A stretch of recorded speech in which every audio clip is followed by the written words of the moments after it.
الفيلم بيبدأ في حفلة على سفينة كبيرة، وبيبقى كل الموجودين على السفينة مبسوطين وبيرقصوا ما عدا بنت صغيرة اسمها كيتي. بتبقى قاعدة لوحدها، وبيجي قبطان السفينة وبيرقص معاها في الحفلة لحد ما حد بيسمم الأكل وبيشغل أداة بتبدأ إنها تشد سلك حاد جدا، وبيمر على كل الموجودين وبيقتلهم ما عدا كيتي لأنها أقصر واحدة وبتفضل مرعوبة وبتصرخ. وهنا بنشوف فريق إنقاذ السفن الغرقانة بيحتفلوا بإنقاذ سفينة ونجاح مهمتهم، وبيجي لهم واحد اسمه جاك بيطلب من قائد الفريق مورفين إنه ينقذ سفينة غرقانة ومهجورة مقابل نسبة، وبيروح معاهم جاك وهو كمان للسفينة المهجورة، وبيبدأوا رحلتهم وبيمشوا أيام في البحر.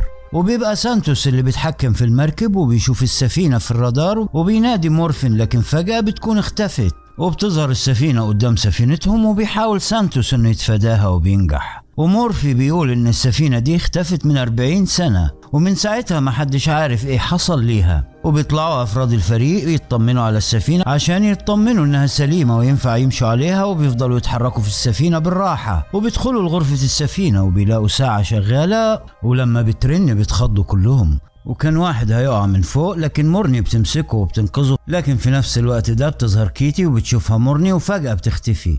وبيكملوا كلهم مشي لحد كابينة القائد عشان يشوفوا السجلات، وبياخدوا بالهم من ساعة رقمية موجودة في الكابينة، فبيقول لهم ان سنة 1962 ما كانش فيه ساعة رقمية، وبيفهموا ان كان في حد قبلهم حاول يستولى على السفينة وفشل. وبيبلغهم مورفي انهم هينزلوا السفينة بتاعتهم عشان يناموا، ولما الصبح يطلع هيسحبوا السفينة دي معاهم. وتاني يوم بيلاقوا شرخ كبير بيتسرب منه مية وهتغرق، وبيقرروا يصلحوها وبيقدروا يسحبوها المكان مفيش حد عارف مكانهم لانهم ما بلغوش عنها لغاية ما يصلحوها. وبينزل كل الفريق على السفينة ما عدا سانتوس اللي بيفضل على سفينة الطاقم لوحده عشان يصلح الموتور، وبيقسموا المهام على كل واحد في السفينة. وبتوصل مورني لحمام السباحة وبتاخد بالها ان في طلقات موجودة في الحيطة، فبتنزل في حمام السباحة وبتحاول تفهم اللي حصل في المكان. واما بتطلع من المكان بتلاقي كيتي واقفة في وشها، فبتتخض مورني وبتقع على ظهرها، وبيجي جاك يساعدها. وفجأة كل الاماكن في المسبح بتبدأ تنزل دم كتير لحد ما بيتملي دم ومليان جثث جواه. وبيكملوا هما الاتنين مشي لحد المغسلة بتاعة السفينة، وبتفتح مورين باب قدامها تتأكد ان مفيش مية وراها، لكن مجرد فتح البوابة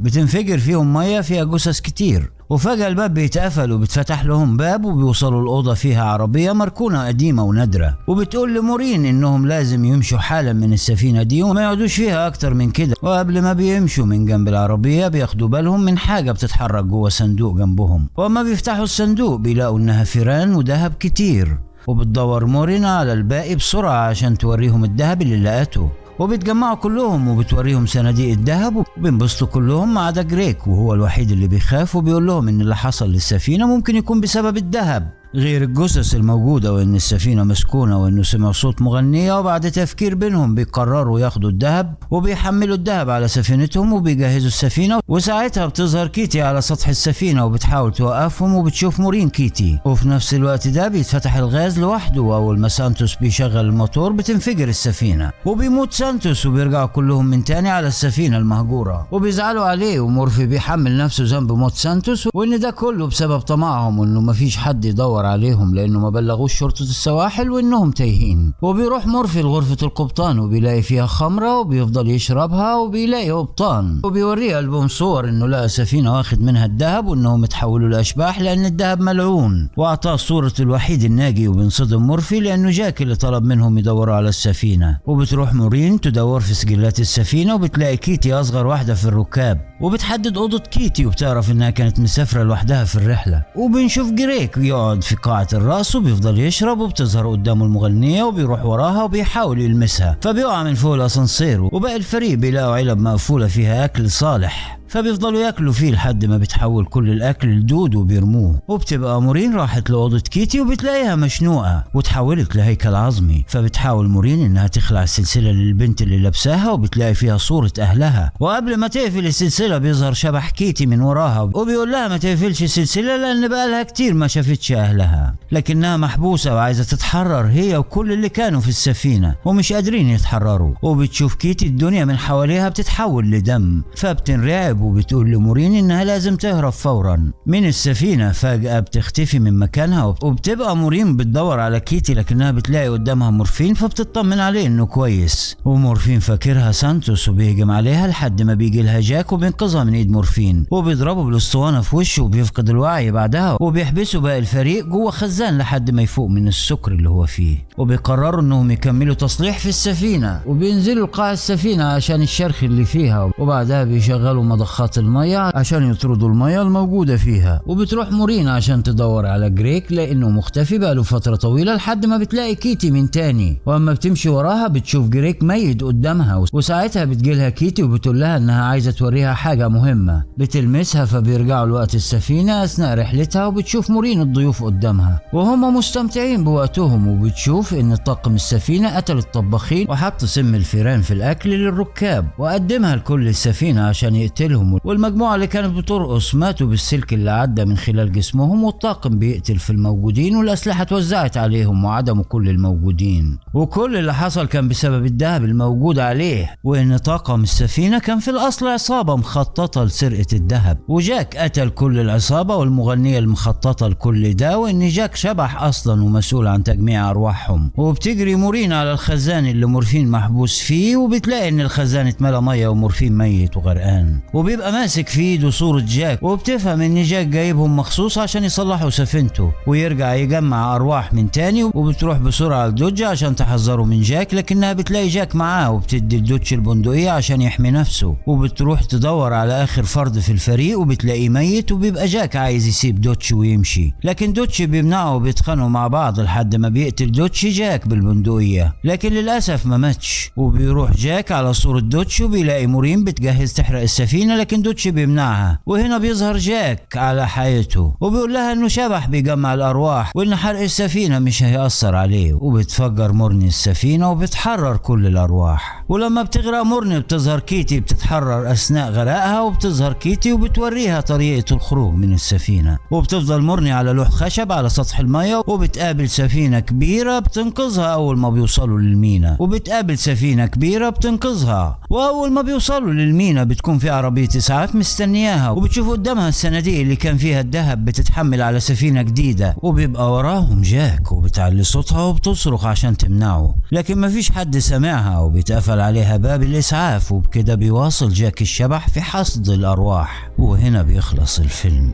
لو عجبك ما تنساش اللايك، وعشان تشوف ملخصات اجدد واحدث ما تنساش تشترك في القناة، قناة مامو أفلام.